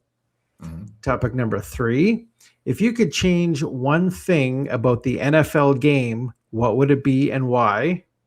And topic number 4, which I brought back from last week because I still think it's an interesting topic. Your team is facing an awesome kick punt returner, such as Pinball Clements, or dare I say, Rocket Rajib Ishmael. Yeah, there you go. Yeah. Do you kick it away or man up and let him return the ball? Okay. All right. Great. Got some great topics this week. In fact, I'm going to cheat a little bit here because, I think I'm not going to delete anything this week. Okay. I'm going to defer topic 4, and I promise we'll do it next week. I promise we'll do it next week. I want to do a little bit more research on this one. Okay. On the kick punt returner. Okay, so I know I created that one, but I still need to look into the numbers a little bit more on that one. Let's see. Okay, I think I'm going to defer as well on changing one thing about the NFL because originally I'm going to look at the rules because my original thought was I want to get rid of this new kickoff system already. But I was looking at the numbers, and even though touchdowns on kickoff returns are way down, the actual returns themselves are up. Not a significant amount, but they are up. Like there are more kickoffs being returned now. Mm-hmm. So I'm going to think about this one a little bit more. My gut reaction was to say I can't stand the ability of the NBA, of the NFL, to control our legal system in America, but I would rather talk about the game itself. So I'm also going to defer on that one. A little bit of a cheat here. Let's discuss this question about most hated team. Okay, so I thought about this for a long time because one of the things that's happening with so much player movement in our lifetime is that, it's pretty tough to hate on a team anymore, right? I mean, for a long time, actually, for, most of my lifetime, this was either the Oakland Raiders or Yeah. the New York Yankees. And the New York Yankees was an especially interesting one because for a while they were at the same time the most loved team and the most hated team, Mm-hmm. sort of like the Rough Riders, right? I think Rough Riders might be one of the most hated teams in North American sports, but they're also the most loved team in the CFL.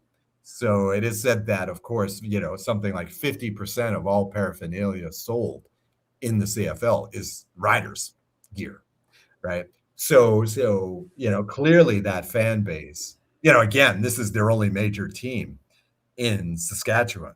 So of course they love their riders, but everybody else can't stand them, even though they don't have this history of winning like the Yankees did. For a long time, the most hated team was the New England Patriots. But even now, I mean, last year when they were in the Super Bowl, it was impossible to hate them. I mean, not quite impossible, but Mm-hmm. people like Mike Vrabel, they didn't have, they didn't have Brady and Moss, they weren't embroiled in cheating scandals and stuff like this. So, I don't think it's the Patriots. You could say it's the Dodgers. I mean, even teams within the major leagues hate the Dodgers. But how can you hate Shohei Ohtani? How can you hate Mookie Betts? I mean, these are classic baseball players. These are, just wonderful players to watch. Um, Internationally, also one other team I wanted to bring up was the bad boy Detroit Pistons. Man, Mm-hmm. people hated them. I think that one of the reasons early on Michael Jordan was so popular is because he was the guy who slayed the dragon, right? Finally got rid of the Pistons. I mean, not even Magic and the Lakers could beat the Pistons in the finals. And man, people hated them. People hated Isaiah Thomas. People hated Bill Laimbeer and Dennis Rodman, when they were on Detroit. They were reviled in this team. But again, this team disappeared. Jordan beat them. Chuck Daly went on to coach the Dream Team. And after that, it was never, that animosity for the Pistons was never there again. Player fluidity really ruins this. If you want to talk more internationally, there's a really good argument for Manchester United.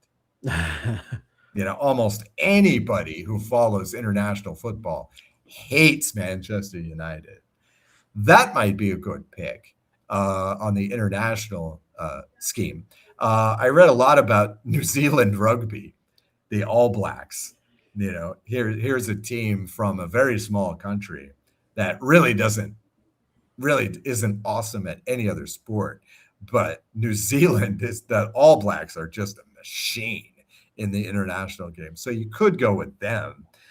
Judging by this last World Cup, I think Argentina soccer has got to be one of the most hated teams. But that's less about the actual game and more about international politics. I mean, by the same token, I mean, Lionel Messi is still one of the most loved athletes in the world, despite this hatred for Team Argentina. People still love Messi, so I can't really go with them. So I guess I've got to land on Duke Blue Devils, Duke basketball. Damn. This team is still seen as a bunch of privileged, rich white boys. Christian Laettner was maybe the most hated basketball player ever. I mean, even more than Bill Laimbeer in the NBA. Unfairly, I kind of think. I mean, all Christian Laettner was awesome, as far as I'm concerned. Yeah, he was a little bit cocky, but he didn't play dirty, I think. he wasn't a cheater. And I don't think that Duke plays dirty. Yeah, Mike Krzyzewski has had some really, really bad moments in the college game. But still to this day, Duke Blue Devils is seen as, this team of privilege, this team of, and of course in college basketball, fluidity, roster fluidity isn't the same. We don't have the same standards for that as we do in pro sports. So I guess, all things considered, I have to go with Duke Blue Devils. Bring back roster stability so we can really hate on the Raiders or the Yankees. If you want a sports hate, free agency is just killing that. So Duke Blue Devils, I'm going to go with. I mean, who did you pick? Because I did see some on the Vegas Knights. Well, I kind of started thinking about this, and I started writing some things down, and more or less I came up with a list like you did, because it's hard to pick just one. Yeah. Now, it depends on how I word the question, I guess. I was saying, who's the most hated team in professional sports, kind of as a general consensus, but I'm curious who you personally hate as all time. That wasn't my question, but since we couldn't pick just one, as a consensus, I'd like you to, I'm going to put you on the spot and get you to pick one that you personally hate all time. Okay. Well, I'm not much of a loyalist, right? But the teams that I am loyal to, okay, so as a CFL fan, you have to say the Riders, right? You have to. Unless you're actually in Saskatchewan, you've got to say the Riders. As an Alouettes fan, I've been really hating on the Ticats, for a long time. But, that's the only CFL team not to win the Grey Cup in this century. So, I can't quite hate on them as much as I would like anyway. I can't quite get it up. But, as a Lakers diehard, it's got to be the Celtics. Right? Got to be the Celtics. And even now, I have a hard time really, really, really hating on the Celtics. But yeah, if I had to pick one sports hate team, Celtics. No question. These days, I'm really kind of hating on the Dodgers a lot as a Colorado Rocky. It's hard to pick just one, isn't there? As a Colorado Rockies guy, you got to hate the Dodgers. You have to. I mean, you just hate it that every year it's going to be the Dodgers winning the West. Prior to that, it was the Giants, with Bonds. You had to hate that team. But yeah, I mean, as a Lakers loyalist, it's got to be the Celtics. As a UNM Lobos fan, I really hate Arizona basketball as well. But yeah. Celtics. Okay, so yeah, like I mentioned, like you, I came up with a list of teams, and not surprisingly, they're the same teams that you came up with. I got the New York Yankees. Yeah. I mean, they were the classic hated on team for decades. They win all the time. They're known as the evil empire. The big market media dominance. Of course, you got Steinbrenner just, writing checks for literally. Well, yeah, that was the thing. That's what really put them over the top. Yeah. Right? Because back in the day, Babe Ruth was the man. To some extent, Lou Gehrig was the man. Like, even if you weren't a Yankees fan, you love those guys. Then it was Joe DiMaggio.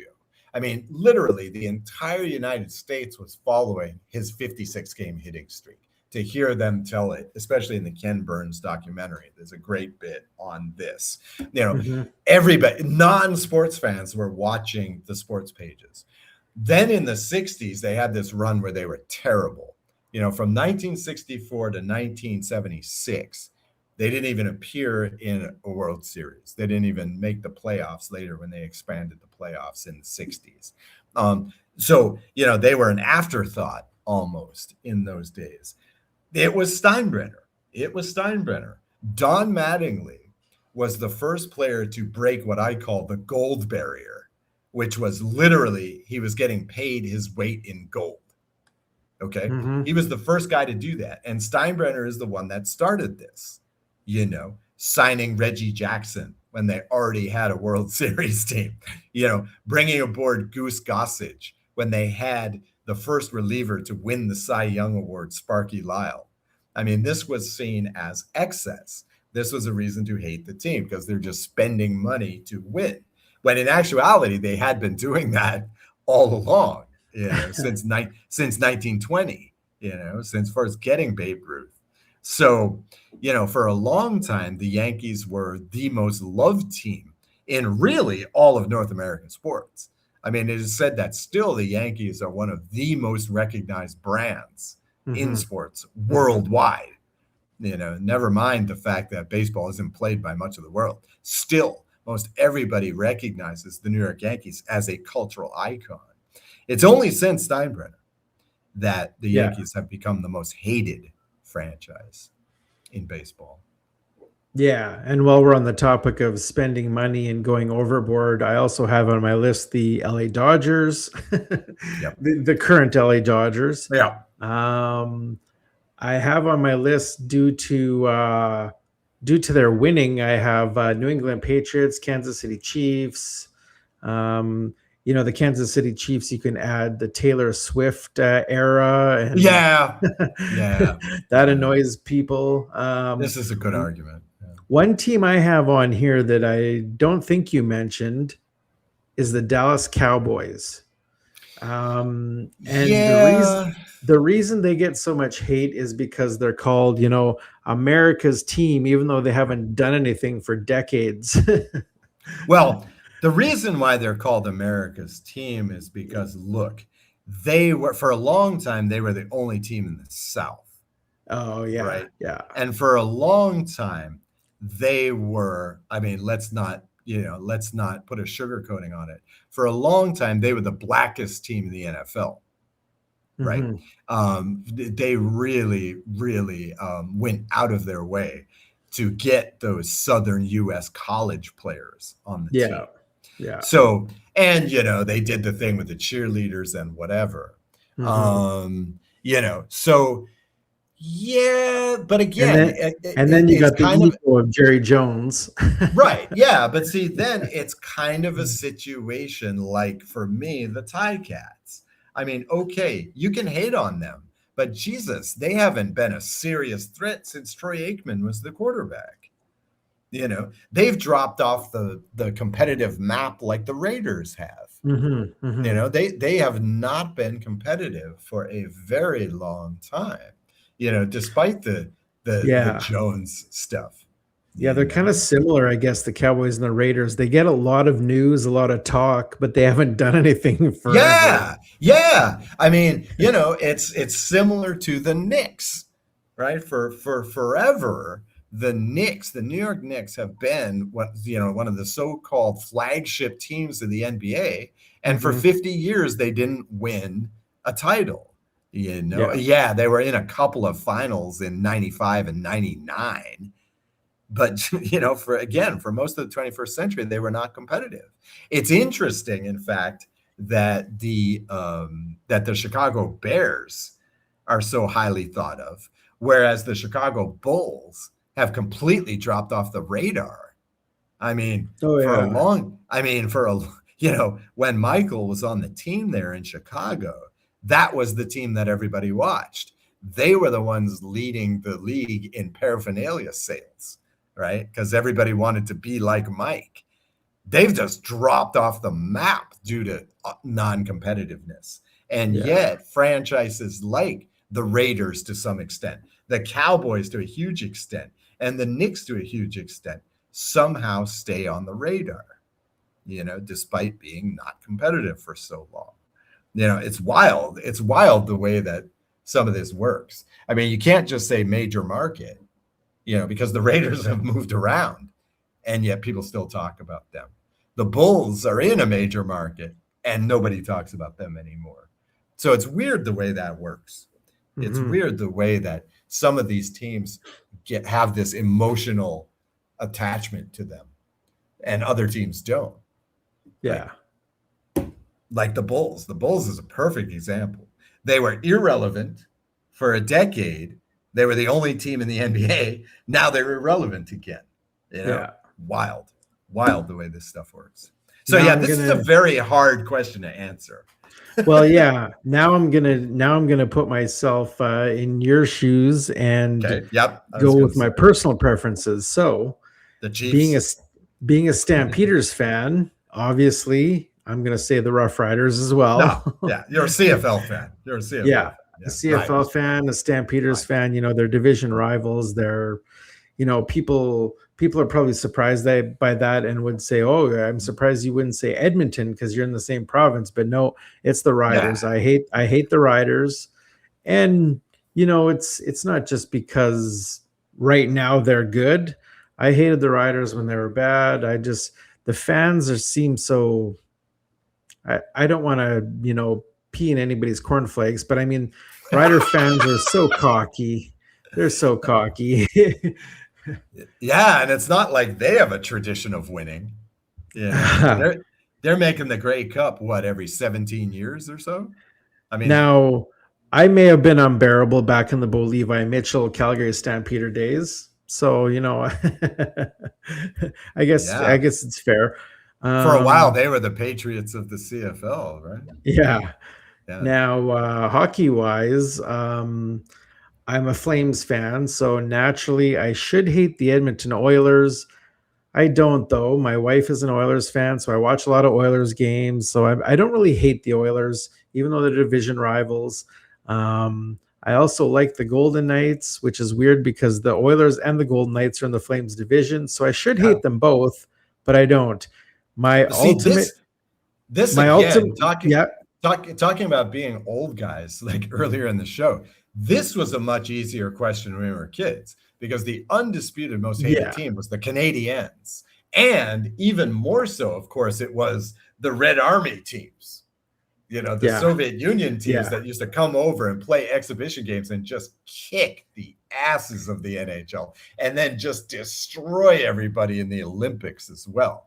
Now, of course, you've got two generations of people saying, "What's the Soviet Union?"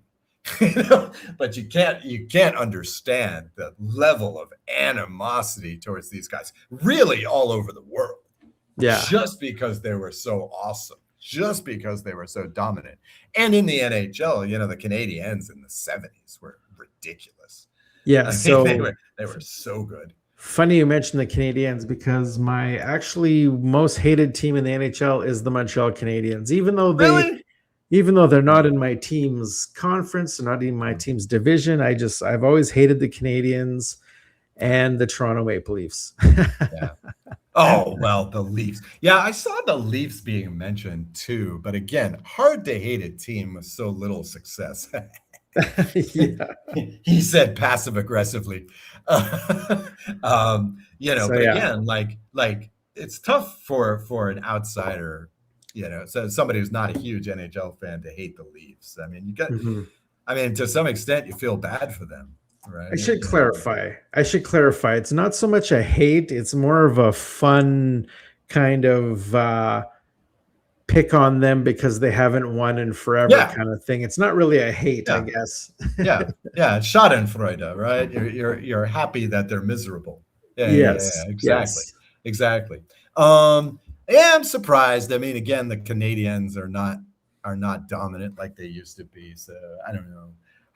Much easier to hate on them in the 70s. Much easier. I mean, I know in North America, everybody hates a francophone, right? So there's that element too. So I just hate how they portray themselves to be a hockey club of high standards, and they only like coaches that are French or it's they seem like they're too proper, to be in this league. Yeah. They're above everyone else. I can see that. Yeah, I can see that. If you can't stand the pride of French speakers, you're going to hate the Canadiens. Yeah. Although I got to say, I do like it during Alouettes games. when they read the penalties in both French and English. I like that. I like that. That's nice. I hate that. Oh That's man. nice. Oh, it's hilarious. I mean, it's a great practice for me, right? If I'm not watching the screen, I'm just listening. It's, oh yeah, okay, offsides, right? Holding, right? Yeah, I know that one. Sure enough, holding number 61. It's great. It's great. I like that. So yeah, I mean, again, like your question was a bit weird because you said which team is the undisputed most hated team. Yeah, I don't think there is one. I don't think there is one. In the CFL, the Riders. Yeah, okay, you could say that. And again, I really think that in international soccer, especially the Premier League, Man United is undisputed most hated team. Absolutely. So, Right. but in North American sports, I don't really think there is one, especially since Belichick is no longer in the NFL. No longer one. Okay. All right. And so finally, you've got topic 2, which is, would players taking smaller salaries like LeBron James be better for the game team league as a whole? I'd love to see how you're going to debate this one, because I think the answer is unquestionably yes. However, this would be very bad for the players, right? And that's really the thing. That's really, again, I say this all the time. This is something that people forget because, again, we've got several generations now that don't know what life was like before free agency. But the problem is that, and this all starts with baseball. Baseball was the first organized professional league in North America, Major League Baseball, specifically in the National League. For literally 100 years, players had no say over their own personal freedom.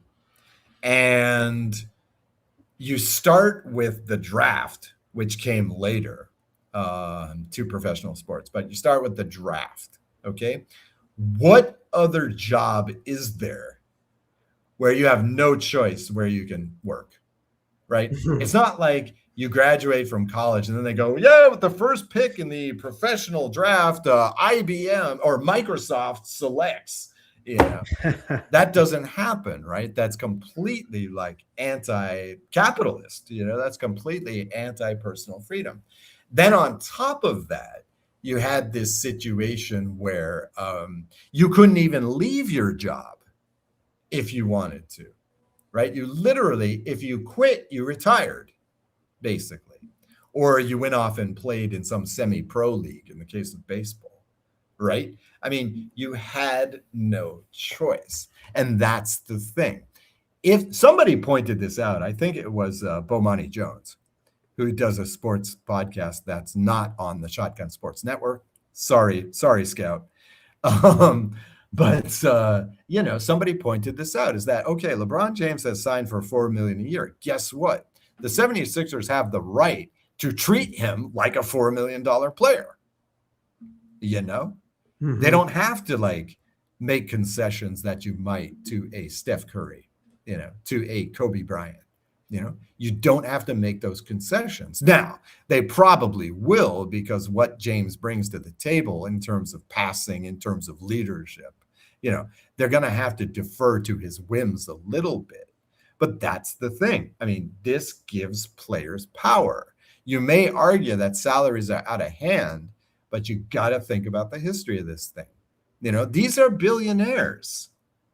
The only way you're going to assert your own power, the only way you're going to, as a worker, control the means of production is to make them feel it in the budget, So yeah, of course, this would be better for teams. I mean, then we could reestablish the most hated team in sports, right? With some roster stability. But it's not good for the players. So how to answer this question? Yeah, of course it would be better for the league. Of course it would be better for the teams. Of course it would be better for even the game, you could argue. But it would be terrible for the individuals. So I don't know. Where do you stand on this? What's the debate here? Could you actually say this is worse for the game? Yes, I believe it does not broadly improve the league or the game. However, I am with you when I say it does help a player. and it does help a team. Well, it Teams are, can if you have the Bucks. I mean, look, you were yeah. talking about this off-season news in the NFL. One of the news stories that came out was the Green Bay Packers released their financial records for the past year. And, the CEO is coming out and saying, we might need private ownership because we can't compete. I mean, so here you go. Here it is, right? These player salaries might kill the only community-owned team in America, in American professional sports. Yeah. And you see it happening in the CFL.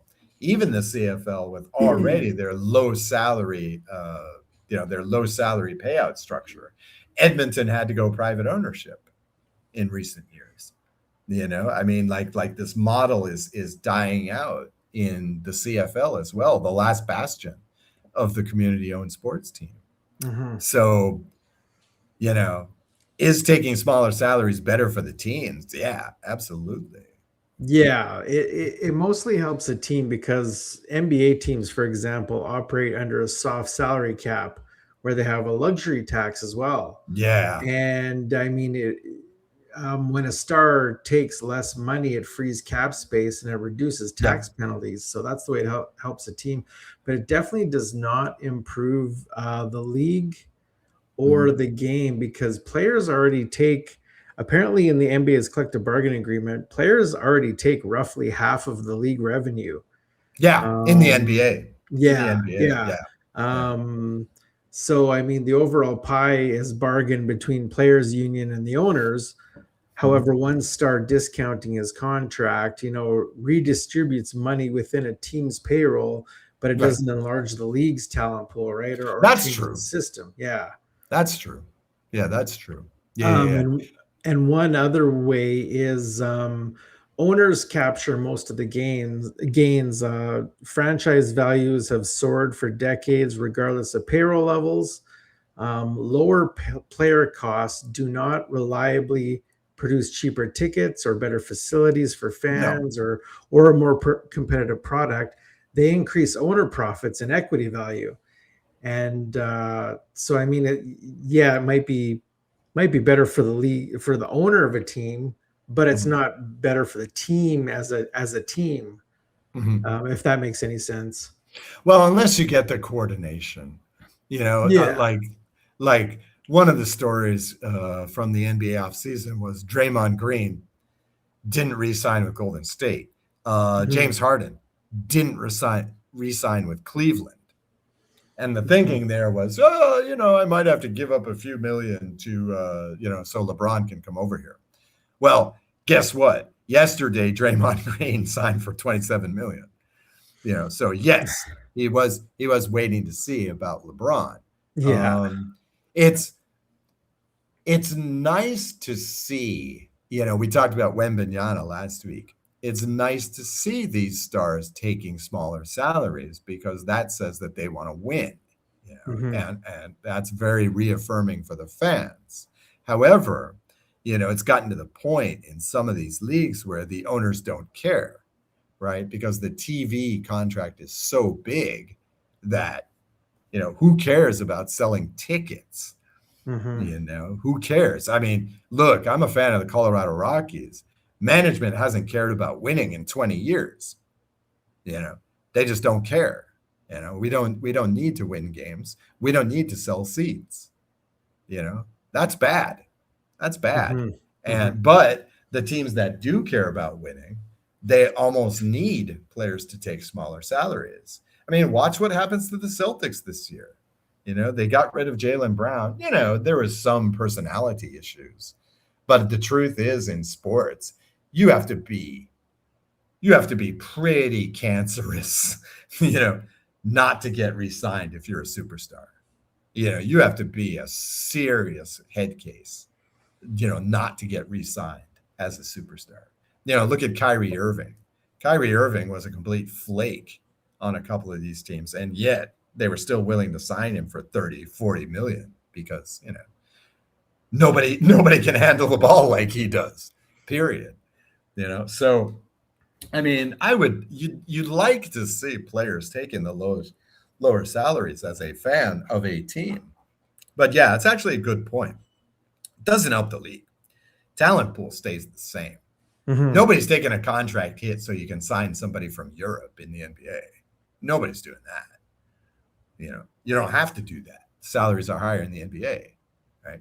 As compared to Europe. So you don't have to do that. So, and nobody's doing that for the rookie contracts because the rookie contracts are capped in most games, in most sports. So, yeah, it's a good point. It's a good point. Wow. We have somehow managed to go over time, even though we We're didn't not doing a movie. we didn't do a movie review. Yeah. Okay. I'm just delaying going to the gym, right? So yeah, I guess that's another episode Okay. of Shots from the Hip. Next week we will probably have a lot more NFL to talk about as teams ramp up camps. We'll have some CFL results to discuss and maybe some NBA and NHL news. But I mean, we're getting into some primetime sports talk now. Yeah. Football is back, baby. Football is back. It's even more back, let's say. More back. Speaking of backs, go watch Quarterback on Netflix. Yeah. There's the endorsement for the week. And There's don't the watch endorsement. Home Team. Don't watch Don't Home watch Team. Watch our review. Watch our review of Home Team. Yeah, which I will post in a couple days' time here. All right. That does it for us. See you next week.